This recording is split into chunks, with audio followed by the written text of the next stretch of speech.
What's up, guys? Welcome back to another segment and portion of Martin Monday's Motivation. And on today's episode, I bring you yet another interesting topic.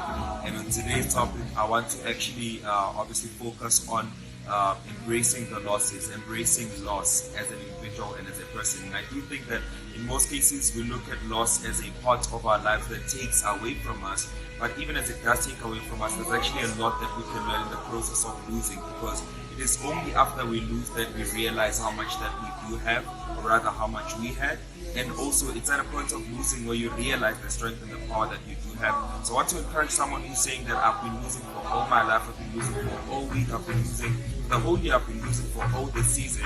And I'll say to you that even as you are losing, do make sure that you do find the strength in which you have been given to actually become the person that you are, even in the midst of your losses. I want to say to you, rejoice in your storm, rejoice in your trials, enjoy even the journey through the wilderness, because you are not there to stay forever, but you're just passing by. Dr. Martin signing out. Peace out.